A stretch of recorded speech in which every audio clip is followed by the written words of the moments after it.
Bienvenue à cette session d'information sur BSC TV.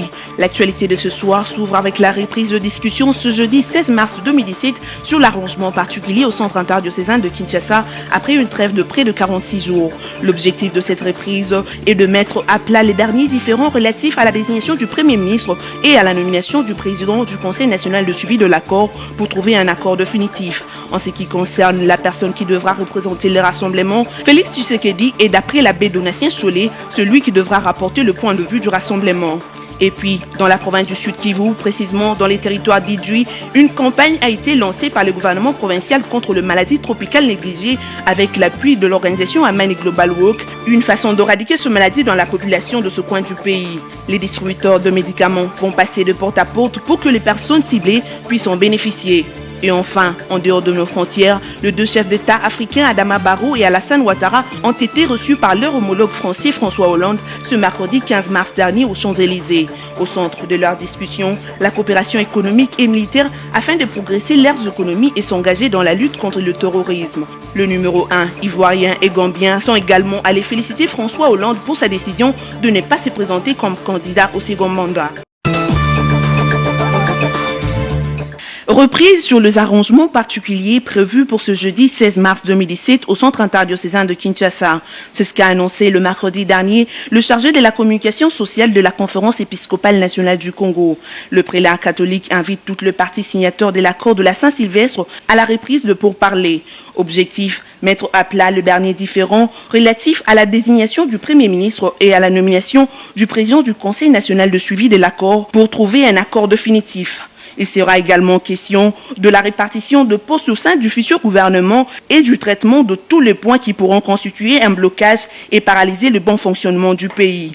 Quant à la personne qui devra représenter les rassemblements à cette discussion, l'abbé Donatien Chollet, le secrétaire général de la SENCO, estime que c'est Félix Tshisekedi qui est le répondant du rassemblement. Au secrétaire général de la SENCO d'ajouter que c'est par lui que le prélat catholique devront recevoir tout le point de vue du rassemblement. Pour rappel, c'est le 28 janvier dernier ont été suspendues les discussions autour des arrangements particuliers, d'abord en raison d'une mission à l'étranger effectuée par les prélats catholiques, puis suite au décès du principal opposant Etienne Tshisekedi. Malheureusement, l'évolution des obsèques ne garantit pas l'inhumation du défunt président du CNSA dans un délai réduit, d'où la reprise de discussion compte tenu de l'urgence de la situation politique de l'heure en République démocratique du Congo.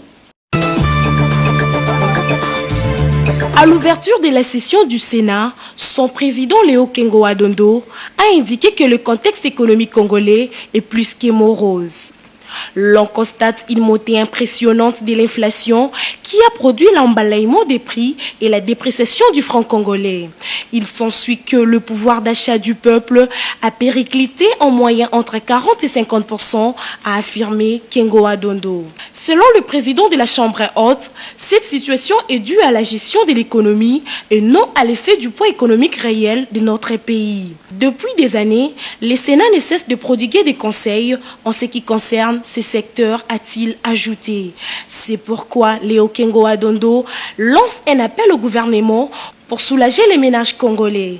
Et pour y arriver, il faudra stopper au moins la dégradation des prix de biens de première nécessité. Porteur d'un message du chef de l'État congolais, le ministre des Affaires étrangères, Tchéo Tshilombo, a rencontré le mercredi 15 mars 2017 à Luanda le président angolais Eduardo Santos. Au menu de leur tête-à-tête, l'évolution de pourparlers, le processus électoral et la révision du fichier, la situation sécuritaire en RDC, mais aussi le débat sur le renouvellement du mandat de la MONUSCO en RDC. Reconnaissant le carence existant quant à la coopération économique, les chefs de la diplomatie congolaise annoncent que les deux pays sont tombés d'accord pour initier des projets qui vont dans le sens de la redynamisation de cette coopération, mais plus particulièrement de projets entrant dans la zone d'intérêt commun. Les questions de développement des infrastructures routières et ferroviaires sont le plus concernées pour mieux relier les provinces issues du découpage de Katanga et du Kasaï à la mer. Ici est de noter que la 4e session de la trilatérale Angola-Afrique du Sud et la RDC chargée de la conception de projets intégrateurs est prévue à Kinshasa au mois d'avril avec une réunion de ministres des Affaires étrangères de ces trois pays.